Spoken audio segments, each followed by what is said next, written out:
Welcome to my channel. இன்னைக்கு வீடியோவில் ஒரு ஹெல்த்தியான ஸ்வீட் ரெசிபி பார்க்கலாம். வெள்ளை சோளத்தை வச்சு பால் கொழுக்கட்டை எப்படி பண்ணுறது பார்க்கலாம். அதுக்கு முன்னாடி நம்ம சேனலை ஃபஸ்ட் டைம் பார்க்கறதா இருந்தால் சப்ஸ்கிரைப் பண்ணிவிட்டு பக்கத்தில் பெல் பட்டனை கிளிக் பண்ணிக்கோங்க. அப்போ நெக்ஸ்ட் போடுற வீடியோவில் நோட்டிஃபிகேஷன் வரும். இப்போ இன்றைக்கி பால் கொழுக்கட்டை பண்ணுறதுக்கு 1 கப் அளவுக்கு வெள்ளைச்சோள மாவு எடுத்திருக்கேன்.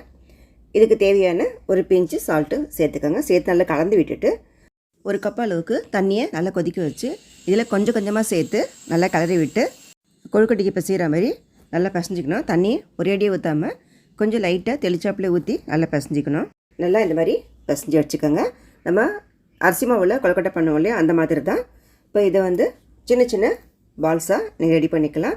நீங்கள் சின்ன உருண்டையாக போட்டுக்கலாம், இல்லை ஓவல் ஷேப்லேயும் சின்ன சின்னதாக இந்த மாதிரி எல்லாத்தையும் உருட்டி வச்சுக்கோங்க. இது பார்க்குறதுக்கு அரிசி மாவு மாதிரி வெள்ளையாக கொஞ்சம் தெரியாமல் கொஞ்சம் டல்லாக தெரியும் கலரு. மற்றபடி டேஸ்ட் ரொம்ப சூப்பராக இருக்கும், ஹெல்த்தியாகவும் இருக்கும். இப்போ பேனில் 2 கப் அளவுக்கு தண்ணி நல்லா கொதிக்க வச்சுக்கிறேன்.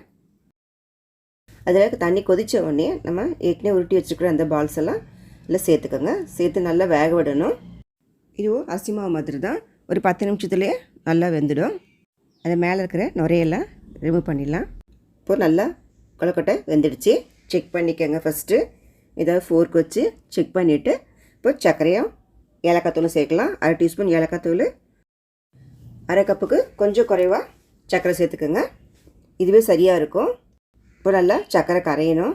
இந்த சர்க்கரை நல்லா கரைஞ்சி வந்தோடனே இது கூடவே 1 கப்லேருந்து 1.5 கப் அளவுக்கு நீங்கள் காய்ச்சின பால் சேர்த்துக்கலாம்.